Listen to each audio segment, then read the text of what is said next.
Hi, ಎಲ್ಲರೂ ಹೇಗಿದ್ದೀರಾ? ಚೆನ್ನಾಗಿದ್ದೀರಾ ಅಂತ ಅಂದ್ಕೊಂಡಿದ್ದೀನಿ. ನಾನು ಕೂಡ ಚೆನ್ನಾಗಿದ್ದೀನಿ. ನಾನಿವತ್ತು ಮಾಡೋಕ್ಕೆ ಹೊರಟಿರೋ ರೆಸಿಪಿ ಬಂದು ಕರ್ಮೀನುಳಿ. ನಾನಿಲ್ಲೊಂದು ಬಟ್ಲು ಅವರೆಕಾಳು ತಗೊಂಡಿದ್ದೀನಿ. ಅದನ್ನ ಚೆನ್ನಾಗಿ ಹುರ್ಕೊಳ್ಳೋಣ ಸ್ವಲ್ಪ ಹೊತ್ತು. ಇವಾಗ ಇದು ಹುರ್ಕೊಂಡಾಯಿತು, ಇದನ್ನ ತೊಳ್ಕೊಳ್ಳೋಣ ಬನ್ನಿ. ನಾನು ಚೆನ್ನಾಗಿ ತೊಳ್ಕೊಂಡಿದ್ದೀನಿ. ಇದನ್ನ ಕುಕ್ಕರಲ್ಲಿ ಹಾಕ್ಬಿಟ್ಟು ಒಂದು 3 ವಿಸಲ್ ಕೂಗಿಸ್ಕೊಳ್ಳೋಣ. ನಾನಿವಾಗ 3 ಬದನೆಕಾಯಿ ತಗೊಂಡಿದ್ದೀನಿ, ಒಂದು ಆಲೂಗೆಡ್ಡೆ ತಗೊಂಡಿದ್ದೀನಿ. ಇದನ್ನ ಚಿಕ್ಕದಾಗಿ ಕಟ್ ಮಾಡ್ಕೊಳ್ತಿದ್ದೀನಿ.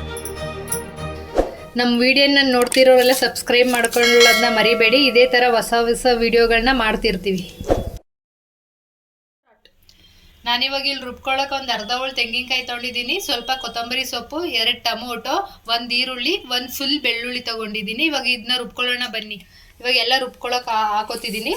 ಇದ್ರ ಜೊತೆಗೆ ಸ್ವಲ್ಪ ಒಂದೆರಡು ಸ್ಪೂನ್ ಕಡಲೆನೂ ಹಾಕೋತಿದ್ದೀನಿ. ಆಮೇಲೆ ಸ್ವಲ್ಪ 1-2 ಸ್ಪೂನ್ ಸಾಂಬಾರು ಪುಡಿ. ಇದನ್ನೆಲ್ಲ ರುಬ್ಕೊಂಡು ಬರೋಣ ಬನ್ನಿ. ಈಗ 3 ವಿಸಲ್ನ ಕೂಗಿಸ್ಕೊಂಡಿದ್ದೀನಿ. 3 ವಿಸಲ್ ಆಗಿದೆ. ಏರ್ ಔಟ್ ಮಾಡೋಣ ಬನ್ನಿ. ಅವರೆಕಾಳು ಬೆಂದಿದೆ. ಇವಾಗ ಇದಕ್ಕೆ ರುಬ್ಬಿಟ್ಕೊಂಡಿರೋ ಮಸಾಲೆ, ಕಟ್ ಮಾಡಿ ಇಟ್ಕೊಂಡಿರೋ ತರಕಾರಿ ಹಾಕೊಳ್ಳೋಣ ಬನ್ನಿ.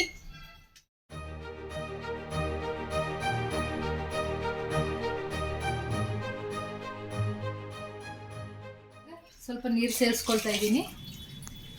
ಮಾಡಿಟ್ಟಿರೋ ತರಕಾರಿನೂ ಇದಕ್ಕೆ ಹಾಕೊಳ್ತಿದ್ದೀನಿ.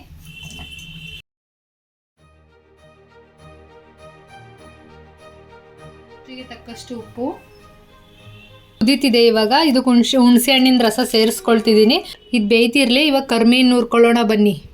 ನಾನು ಇವಾಗ ಇಷ್ಟು ಕರ್ಮೀನು ತಗೊಂಡಿದ್ದೀನಿ. ಇದನ್ನ ಹುರ್ಕೊಳ್ತೀನಿ.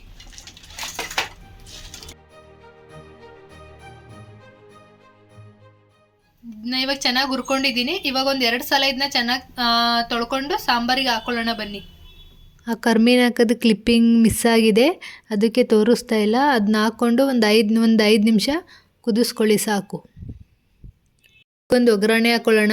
1 ಸ್ಪೂನ್ ಎಣ್ಣೆ ಹಾಕೊಳ್ಳೋಣ. ಅದಕ್ಕೆ ಸ್ವಲ್ಪ ಸಾಸಿವೆ, ಸ್ವಲ್ಪ ಕರ್ಬೇವಿನ ಸೊಪ್ಪು ಹಾಕ್ಕೊಂಡು ಒಗ್ಗರಣೆ ಮಾಡ್ಕೊಂಡು ಅದಕ್ಕೆ ಹಾಕೊಳ್ಳೋಣ ಒಗ್ಗರಣೆ ಆಗಿರೋದನ್ನ. ಫೈನಲಿ ರುಚಿಯಾಗಿರುವ ಕರ್ಮೀನು ಹುಳಿ ರೆಡಿಯಾಗಿದೆ. ನಾವಿದನ್ನು ಮುದ್ದೆ ಜೊತೆಗೆ ಊಟ ಮಾಡ್ತಿದ್ದೀವಿ. ಚಳಿಗೆ ಕರ್ಮೀನು ಹುಳಿ ಮತ್ತು ಮುದ್ದೆ ಸೂಪರ್ ಕಾಂಬಿನೇಷನ್. ಇದು ನಿಮ್ಮನೇಲಿ ನೀವು ಒಂದ್ಸಲ ಟ್ರೈ ಮಾಡಿ ಅಂತ ಕಮೆಂಟಲ್ಲಿ ತಿಳಿಸಿ. ಈ ವಿಡಿಯೋ ಇಷ್ಟ ಆಗಿದ್ದಲ್ಲಿ ಶೇರ್ ಮಾಡಿ, ಕಮೆಂಟ್ ಮಾಡಿ, ಲೈಕ್ ಮಾಡಿ ಆ್ಯಂಡ್ ಸಬ್ಸ್ಕ್ರೈಬ್ ಮಾಡ್ಕೊಳ್ಳೋದನ್ನ ಮರಿಬೇಡಿ. ಹೊಸ ವಿಡಿಯೋದೊಂದಿಗೆ ಸಿಗ್ತೀನಿ. ಅಲ್ಲಿವರೆಗೂ ಟೇಕ್ ಕೇರ್. ಬಾಯ್ ಬಾಯ್.